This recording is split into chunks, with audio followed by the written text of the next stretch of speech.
Okay, ಇನ್ನು ಲೋಕಸಭಾ ಚುನಾವಣೆಯ ವೇಳೆಗೆ ರಾಜ್ಯ ಕಾಂಗ್ರೆಸ್ನಲ್ಲಿ ಶೀತಲ ಸಮರ ಜೋರಾಗುತ್ತಾ ಪ್ರಶ್ನೆ.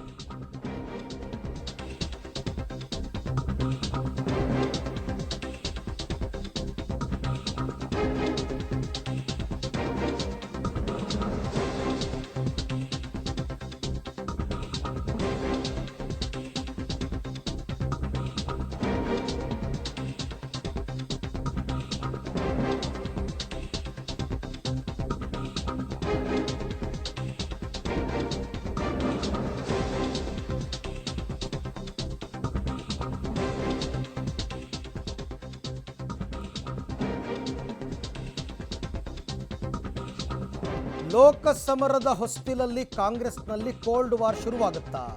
ಯಾಕೆ ಅಂದರೆ ಕಾಂಗ್ರೆಸ್ನಲ್ಲಿ ಪದೇ ಪದೇ ಹೆಚ್ಚುವರಿ DCM ಕೂಗು ಜೋರಾಗ್ತಾ ಇದೆ. DK ಶಿವಕುಮಾರ್ ಅವರು ಸಿಟ್ಟು ಮಾಡ್ಕೊಂಡಿದ್ದಾರೆ. ಯಾಕೆ ಸಚಿವರು ಪದೇ ಪದೇ ಹೀಗೆ ಮಾತಾಡ್ತಾ ಇದ್ದಾರೆ, ಇವರ ಹಿಂದೆ ಯಾರಿದ್ದಾರೆ ಹೀಗಂತ ಸುರ್ಜೇವಾಲಾ ಮುಂದೆ DK ಶಿವಕುಮಾರ್ ಪ್ರಶ್ನೆಯನ್ನು ಇಟ್ಟಿದ್ದಾರೆ. KPCC ಅಧ್ಯಕ್ಷನಾಗಿ ನಾನು ಬೇಕಾದ್ರೆ ಅವರೆಲ್ಲರಿಗೂ ವಾರ್ನ್ ಮಾಡ್ಬೋದು, ಆದರೆ ನಾನು ಹಂಗೆ ಮಾಡಲ್ಲ, ನಾನು ಹೈಕಮಾಂಡ್ ನಿಷ್ಠ. ಉಸ್ತುವಾರಿ ಸುರ್ಜೇವಾಲಾಗೆ ಪ್ರಶ್ನೆ ಉತ್ತರವನ್ನು ಹುಡುಕಿ ಅಂತ DK ಶಿವಕುಮಾರ್ ಹೇಳಿದಾರಂತೆ. ಇಬ್ಬರು ಕೂತ್ಕೊಂಡು ಮಾತಾಡಬೇಕಾದ್ರೆ DK ಶಿವಕುಮಾರ್ ಮತ್ತು ಸುರ್ಜೇವಾಲಾ ನಡುವಿನ ಮಾತುಕತೆ ಇದು. DKಶಿ ಹೇಳ್ತಾರೆ, ಹೆಚ್ಚುವರಿ DCM ಮಾಡಿ ಅಂತ ಯಾಕೆ ಸಚಿವರು ಪದೇ ಪದೇ ಮಾತನಾಡ್ತಾ ಇದ್ದಾರೆ, ಸಚಿವರ ಮಾತಿನ ಹಿಂದೆ ಯಾರಿದ್ದಾರೆ ಸರ್, ಯಾಕೆ ಈ ಥರ ಗೊಂದಲ ಹುಟ್ಟಾಗ್ತಾ ಇದ್ದಾರೆ ಇವರು ಅಂತ ಕೇಳ್ತಾರೆ. ಅದಕ್ಕೆ ಸುರ್ಜೇವಾಲಾ ಅವರು, ನಾನು ಆ ಎಲ್ಲ ಸಚಿವರನ್ನು ಕರೆದು ಮಾತನಾಡಿದ್ದೀನಿ, ಎಲ್ಲ ಸರಿ ಹೋಗುತ್ತೆ ಅಂತ ಹೇಳಿದ್ದಾರೆ. ನೀವು ನಿನ್ನೆ ಕರೆದು ಮಾತನಾಡಿದ್ದೀರಾ ನಿಜ, ನಂಗೆ ಗೊತ್ತು.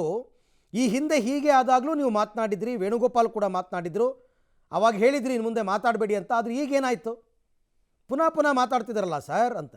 ಸುರ್ಜೇವಾಲಾ ಅವರು, ಎಲ್ಲ ಬೆಳವಣಿಗೆ ಹೈಕಮಾಂಡ್ ಗಮನದಲ್ಲಿದೆ, ಎಲ್ಲ ಸರಿ ಹೋಗೋದು ಬಿಡಿ, ತಲೆ ಕೆಡಿಸ್ಕೋಬೇಡಿ ಅಂತ. ಬಿಡಲ್ಲ DK ಶಿವಕುಮಾರ್ ಅಷ್ಟಕ್ಕೆ. ಪದೇ ಪದೇ ಯಾಕೆ ಮಾತಾಡ್ತಾರೆ, ಯಾರೆಲ್ಲ ಮಾತನಾಡ್ತಿದ್ದಾರೆ ಗೊತ್ತಾ ನಿಮಗೆ, ಅದು ಮುಖ್ಯ ತಾನೇ ಅಂತ.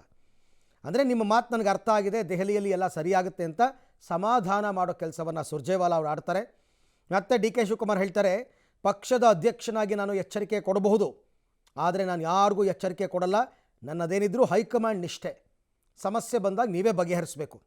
ಅದಕ್ಕೆ ಸುರ್ಜೇವಾಲಾ ಅವರು, ಇಲ್ಲ DKಶಿ ನೀವು ಹೇಳೋದು ನನಗೆ ಅರ್ಥ ಆಗ್ತಿದೆ, ಎಲ್ಲವನ್ನು ಖರ್ಗೆ ಅವರಿಗೆ, ರಾಹುಲ್ ಜಿ ಅವರಿಗೆ, ವೇಣುಗೋಪಾಲ್ ಅವರಿಗೆ ಗಮನಕ್ಕೆ ತರ್ತೀನಿ, ಮಾತಾಡ್ತೀನಿ, ಸುಮ್ಮನಿರಿ. DK ಶಿವಕುಮಾರ್ ಅವರು, ನಾನು ಏನು ಹೇಳಬೇಕು ಅದನ್ನು ಹೇಳಿದ್ದೀನಿ, ಉಳಿದದ್ದು ನಿಮಗೆ ಬಿಟ್ಟಿದ್ದು, ಈಗಲೂ ಹೇಳ್ತೀನಿ, ನನಗೆ ಪ್ರಶ್ನೆಗೆ ಉತ್ತರ ಬೇಕು, ಇದ್ರ ಹಿಂದೆ ಯಾರಿದ್ದಾರೆ ಗೊತ್ತಾಗಬೇಕಲ್ವ. ನೋಡಿ, ಇದನ್ನು ಪದೇ ಪದೇ ಕೇಳ್ತಾರೆ DK ಶಿವಕುಮಾರ್, ಈ ಸಚಿವರ ಹಿಂದೆ ಯಾರಿದ್ದಾರೆ, ಯಾರು ಹೇಳಿಸ್ತಾ ಇದ್ದಾರೆ. ಸುರ್ಜೇವಾಲಾ ಅವರು, ಖಂಡಿತ ಎಲ್ಲ ಸರಿಯಾಗುತ್ತೆ, ಮತ್ತೊಮ್ಮೆ ಹೀಗಾಗದಂತೆ ನಾನು ನೋಡ್ಕೋತೀನಿ ಅಂತ ಹೇಳಿದ್ದಾರೆ. DKಶಿ ಅವರು, ದೆಹಲಿಯಲ್ಲಿ ಏನೇನು ಮಾತುಕತೆ ನಡೆದಿದೆ, ಅದೇ ಅಧಿಕಾರ ಹಂಚಿಕೆ ಅನ್ನೋದು ಇವೆಲ್ಲ ಇವ್ರಿಗೆಲ್ಲ ಗೊತ್ತಾ ಸರ್, ಆ ಮಾತುಕತೆಗೇನು ಬೆಲೆ ಇಲ್ವ ಹಾಗಾದರೆ ಅಂತ. ಸುರ್ಜೇವಾಲಾ ಅವರು, ಖಂಡಿತ ಆ ವಿಚಾರದಲ್ಲಿ ಹೈಕಮಾಂಡ್ಗೂ ಸ್ಪಷ್ಟತೆ ಇದೆ, ನೀವು ಬೇಸರ ಮಾಡ್ಕೊಳ್ಬೇಡಿ, ಎಲ್ಲ ಸರಿ ಹೋಗುತ್ತೆ ಅಂತ ಇಬ್ಬರ ನಡುವೆ ನಡೆದಿರ್ತಕ್ಕಂಥ ಮಾತುಕತೆ. ಇಷ್ಟಾದರೂ ಕೂಡ ಇವತ್ತು ರಾಜಣ್ಣ ಪುನಃ ಮಾತಾಡಿದ್ದಾರೆ ಈ ವಿಚಾರವಾಗಿ. ಶಾಸಕರು ಯಾರ್ದು ವಿರೋಧ ಇಲ್ಲ DCM, ಹೆಚ್ಚುವರಿ DCMಗೆ ಅಂತ. ಹಾಗಾದರೆ DK ಶಿವಕುಮಾರ್ಗೆ ಬಂದಿರೋ ಅನುಮಾನ, ಯಾರೋ ಪ್ರಬಲರು ಈ ರೀತಿ ಇವ್ರ ಹತ್ರ ಹೇಳಿಕೆಯನ್ನು ಕೊಡಿಸ್ತಾ ಇದ್ದಾರೆ, ಅದ್ರ ಹಿಂದೆ ನಿಂತು ಮಾತಾಡಿಸ್ತಾ ಇದ್ದಾರೆ. ಅದು ಯಾರು ಅಂತ DK ಶಿವಕುಮಾರ್ಗೂ ಗೊತ್ತು, ಆದರೆ ಅದನ್ನು ಅವ್ರು ಹೇಳಲಿಲ್ಲ ಹೈಕಮಾಂಡ್ ಮುಂದೆ. ಅವ್ರನ್ನೇ ಕೇಳ್ತಾರೆ ಪ್ರಶ್ನೆ, ಯಾರದು ಯಾರದು ಅಂದರೆ ಅವ್ರ ಬಾಯಿಂದನೇ ಹೇಳ್ಸೋಣ ಅಂತ.